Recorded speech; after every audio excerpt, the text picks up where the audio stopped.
அம்மாவின் வாழ்த்துதல். என் தேவன் நல்லவராயிருக்கிறார். அன்பு பிள்ளைகளே, தேவன் இன்றைக்கும் உங்களுக்கு ஒரு நன்மை செய்வார். ஒரு மகிமையான அற்புதங்களை செய்கிற நல்ல ஆண்டவராய் இருக்கிறார். உங்களோட வாழ்க்கையில பெரிய மாற்றங்கள், பெரிய ஆசீர்வாதங்களை தேவன் கொடுக்க இன்றைக்கும் அவர் மகா மேன்மை உள்ள கடவுளாய் இருக்கிறார். நம்மளுக்கு ஆசீர்வாதத்தை கொடுப்பதற்காகவே நம்முடைய ஆண்டவர் இந்த பூலகத்திற்கு தம்மை தாழ்த்தி மனித ரூபம் எடுத்து மனித சாயலானார் என்று சொல்லி பார்க்கிறோம். கர்த்தருடைய பிள்ளைகளே, கர்த்தர் நமக்கு எப்பவுமே ஆசீர்வாதங்களை கொடுக்கிறவர் அல்லவா? நம்முடைய தேவைகளை பார்த்து நம்முடைய தெய்வம் பெரியவர் அல்லவா? நம்மோடு கூட இருந்து நம்முடைய வாழ்க்கையில பிரதான மாற்றங்களை கொடுத்து நம்மை சரித்திரத்தில் சான்று பகிர்கிறவரா தேவன் என்னையும் உங்களையும் மாற்ற இன்றைக்கும் மகிமை உள்ள கடவுளாய் இருக்கிறார்.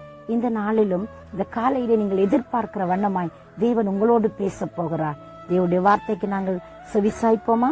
நாங்கள் அப்போஸ்தலர் நடவடிக்கைகள் 27வது அதிகாரம் 24வது வசனம் இப்படியாய் சொல்லுகிறது. பவுலே, பயப்படாதே, நீ ராயனுக்கு முன்பாக நிற்க வேண்டும். இதோ உன்னோடு கூட யாத்திரை பண்ணுகிற யாவரையும் தேவன் உனக்கு தயவு பண்ணினார் என்றான் என்று சொல்லப்படுகிறது.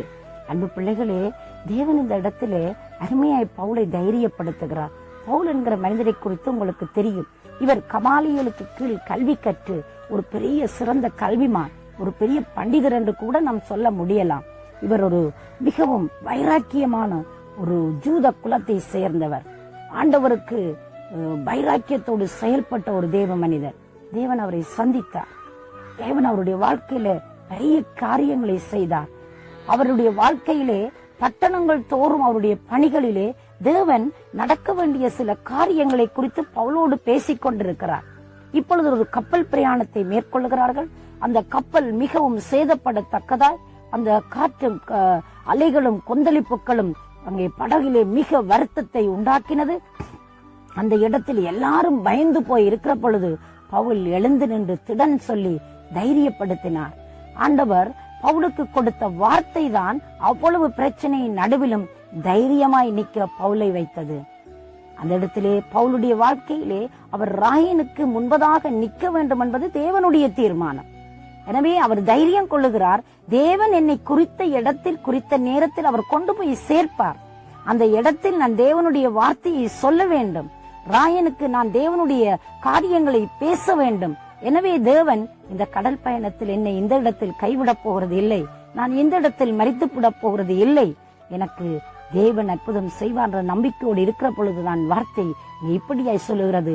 தேவன் அவருக்கு என்ன செய்தார்? அந்த இடத்தில் இருக்கிற விதத்தில் தயவை உண்டு பண்ணினார் என்று சொல்லப்படுகிறது. அன்பு பிள்ளை, இந்த வாழ்க்கையில நானும் நீங்களும் நினைக்கலாம், சில வேளையில நாங்க நினைக்கிற வண்ணம் அது நடக்காமல் போகும். நம்முடைய வாழ்க்கையில நாங்க எண்ணுகிற மாதிரி சில நேரத்துல அது எப்பவுமே இருந்தது இல்லைங்க. கடவுள் எதை நினைக்கிறாரோ, கடவுள் நம் வாழ்க்கையில் என்ன நோக்கம் வைத்துக்கிறாரோ அந்த பாதையின் வழியாய்த்தான் நானும் நீங்களும் பயணிக்கப்படுகிறோம், பயணித்துக் கொண்டே இருக்கிறோம். இன்றைக்கும் பவுலுடைய வாழ்க்கை எங்களுக்கு ஒரு பெரிய உதாரணமாய் இருக்கிறது. அவர் ஆண்டவரை எதிர்த்த நாட்கள் இருக்கிறது. அறியாமையினால் அவர் எதிர்த்த பொழுதும் ஆண்டவர் அவரை சந்தித்து மறுபடி விடுவித்த பொழுது அவர் ஆண்டவருக்கென்று அங்கே சாதனை படைக்கிற ஒரு நல்ல தேவ மனிதனாய் மாறினார். அந்த மனிதனை வந்த ஆபத்துக்கள், வந்த நிந்தனைகள், அங்கே கல்லறிந்து அவன் செத்து போய் விட்டான் என்று சொல்லி அவரை போட்ட பொழுதும் அவர் எழுந்திருந்து தேவனுடைய திருப்பணியை சரியாக செய்து முடித்தார் என்று சொல்லி சரித்திரத்தில் நாங்கள் பார்க்கிறோம். இன்றைக்கு பவுலுக்கு ஆண்டவர் தாமே தைரிய கொடுக்கும்படியான வார்த்தையை அனுப்புகிறார். நான் உனக்கு தயவு பண்ணுவேன். நீங்க பாருங்களேன், அங்கே மெலித்தா தீவிலே போய் அவர்கள் அங்கே தங்கி இருந்து குளிருக்கு நெருப்பை மூட்டி அங்கே இருக்கிற பொழுது விறகெடுக்க போன பொழுது விறகிலே இருந்து அந்த விறகுக்குள் இருந்த பாம்பு அவரை கடித்தது. அவ்வளவு மனிதர்கள் மத்தியிலும், அத்தனை பேர் பயணித்தவர்கள் மத்தியிலும் பவுலுக்கு மட்டும் பாம்பு கடித்தது. தேவன் பவுலை அந்த இடத்திலிருந்து அவ்வளவு மகிமையாய் விடுவித்தார் என்பதை மற்றவர்களும் பவுலும் உணர்ந்து கொள்ளும்படியாய் மகிமையான அற்புதம் செய்தார். அந்த பாம்பு கடித்து அவன் செத்து போய் விடுவான் என்று எல்லாரும் எதிர்பார்த்து கொண்டிருக்கிற பொழுது ஆண்டவர் அதிலிருந்து தப்புவித்து அங்கே தீயிலே உதறினார். அந்த பாம்பு செத்து போனது என்று பார்க்கிறோம். தேவனுடைய பிள்ளைக்கு எதிராய் எது வந்தாலும் தேவன் சும்மா இருக்க மாட்டார். தேவன் பார்த்து கொண்டிருக்க மாட்டார். இறங்கி வந்து அவர்களுக்காய் அற்புதம் செய்கிறவராய் இருக்கிறார். செங்கடலை பிளந்து நடத்துற பொழுது ஆண்டவர் மோசைக்கு சொல்லுகிறார், நீங்கள் அமிழ்ந்து போக மாட்டீங்க, நீங்க அழிஞ்சு போக மாட்டீங்க, நீங்க சும்மா இருப்பீங்க, நான் உங்களுக்காய் யுத்தம் பண்ணுவேன் என்று சொன்னார். பாத்தீங்களா ஆண்டவருடைய யுத்தத்தை? எந்த செங்கடல் அவர்களுக்கு தடையாயிருந்ததோ அது பயந்து ஒதுங்கி நின்றது போல 2ஆய் பிரிந்தது. மக்கள் மகிமையாய் வெற்றி களிப்போடு ஆடலோடு பாடலோடு அந்த இடத்தில் இருந்து அவர்கள் கடந்து செல்கிறார் என்று சொல்லி நாங்கள் பார்க்கிறோம். அன்பு பிள்ளைகளே, அந்த ஆண்டவர் அங்கே எந்த செங்கடல் வழிவிட்டு கொடுத்ததோ அதே செங்கடல் எதிரி படைக்கு புதைகுழியாய் மாறி ஒரு ஈயக்குண்டு அமிழ்ந்தது போல அவர்கள் எல்லாரும் அமிழ்ந்து அழிந்து போனார்கள். ஆனால் தேவஜனமோ பாடி புகழ்ந்து கர்த்தரை மகிமைப்படுத்தி கொண்டு கடந்து போனது.